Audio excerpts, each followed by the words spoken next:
आजकल हम सभी बहुत ही कठिन दौर से गुजर रहे हैं।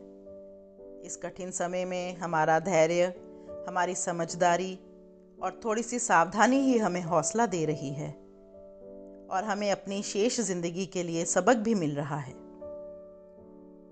इसे संयोग कहें या कुछ और, लेकिन हर 100 साल पर पूरी दुनिया एक बड़ी महामारी से जूझती है। जैसे अभी कोरोना वायरस फैला हुआ है। महामारी फैलती जा रही है, लोग काल का ग्रास बन रहे हैं। हर 100 साल पर इंसानों को नई महामारी की दवाइयाँ खोजनी पड़ती हैं। ऐसा पिछले 400 सालों से होता आ रहा है। 1720 में पूरी दुनिया में प्लेग फैला था। इसे ग्रेट प्लेग ऑफ मार्सिले कहा जाता है।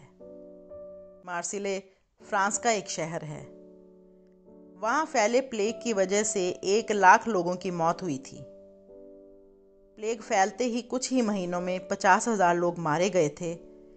बाकी 50,000 अगले 2 सालों में मर गए।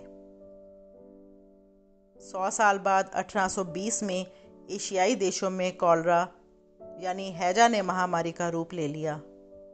इस महामारी ने जापान, फारस की खाड़ी के देश, भारत, बैंकॉक, मनीला, जावा, ओमान, चीन, मॉरिशस, सीरिया आदि देशों को अपनी जकड़ में लिया।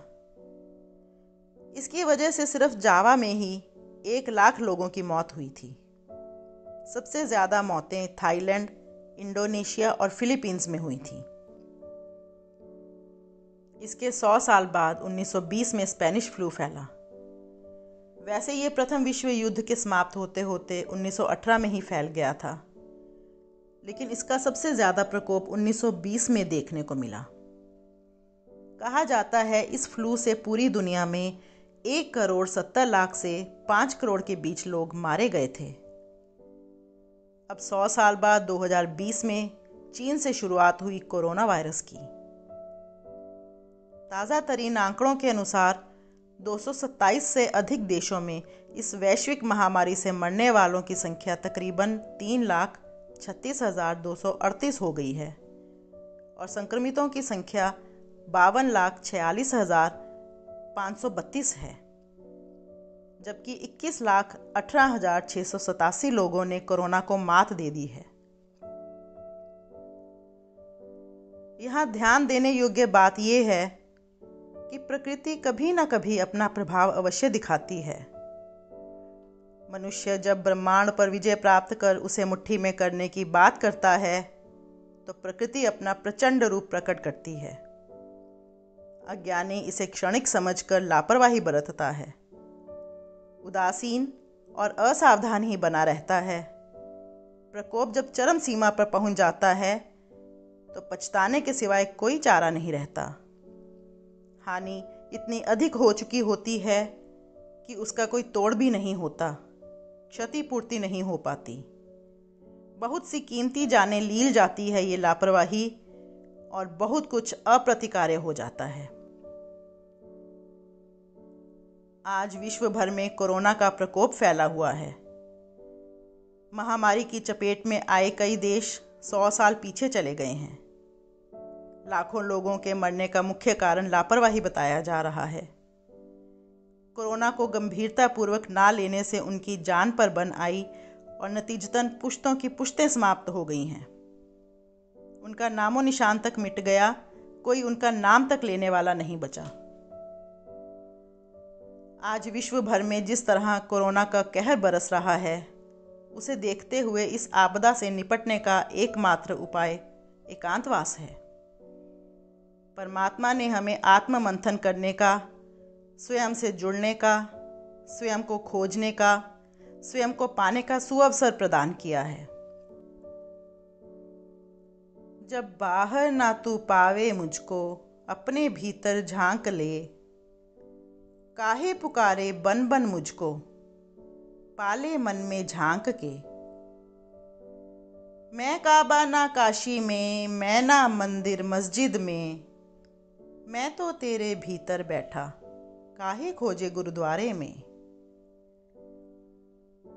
समस्त मानव जाति में ईश्वर का दर्शन करो तो मंदिर, मस्जिद, गुरुद्वारा, चर्च कहीं भी जाने की ज़रूरत नहीं। हर आत्मा परमात्मा का ही अंश है, उसका ही स्वरूप है, उसी में ढूंढो उसको। अपनी अंतरात्मा के बंद कपाट खोलो। फिर मंदिरों के कपाट खुले हैं या बंद, इस बात से कोई अंतर नहीं पड़ेगा। अपने में समाकर देखिए, सब कुछ वहीं मिलेगा। सबके साथ जुड़ने से पहले अपने साथ जुड़िए। अपने आप से मुलाकात कीजिए। अपने आप को स्वच्छ रखिए, वातावरण को शुद्ध रखिए, सात्विक भोजन ग्रहण कीजिए। कीटाणुओं को बढ़ने और विषाणुओं को पनपने का अवसर मत दें। आपकी सुरक्षा आपके अपने हाथों में है। अपने और अपने परिवार के साथ साथ अपने आसपास के लोगों का भी ध्यान रखें। मौज मस्ती, सैर सपाटा, किट्टी पार्टियां कहीं खो नहीं जाएंगी अगर आप अभी ये सब नहीं करेंगे तो। लेकिन यदि आप ही ना रहे तो क्या? स्वस्थ रहेंगे तो इन सब के लिए पूरा जीवन पड़ा है। खुद को और बाकी सबको भी खतरे में मत डालिए। अब ये मत कहिएगा कि जीवन और मृत्यु तो ऊपर वाले के हाथ है। जितना शेष है जीवन, मजे कर लो। ठीक है, भगवान ने जन्म मरण अपने हाथ में रखा है, लेकिन लापरवाही करना कहाँ की समझदारी है। यह जीवन उसने दिया है, उसकी अमानत है, तो इसको संभालना हमारा कर्तव्य है। हमारी शारीरिक और मानसिक स्वस्थता के लिए हमें प्राकृतिक संपदाएं दी हैं। हमारी रोग प्रतिरोधक क्षमता वरदान है उसका, उस पर आंच ना आने दें। जीवन की विषमताओं से जूझते जूझते अपने भीतर की उलझनों में मत खो जाइए। जिंदगी की सच्चाइयों से आंखें मिलाइए। जीने का हौसला खुद ब खुद आ जाएगा। अपनी क्षमताओं को पहचानें, सहेजें, सावधान रहें, सुरक्षित रहें, स्वस्थ जीवन जिएं, दीर्घायु रहें। क्योंकि सावधानी में ही समझदारी है। सावधानी है तो सुरक्षा है। सुरक्षित हैं तो जिंदगी है। जिंदगी है तो सब कुछ है। जान है तो जहान है। जान है तो जहान है।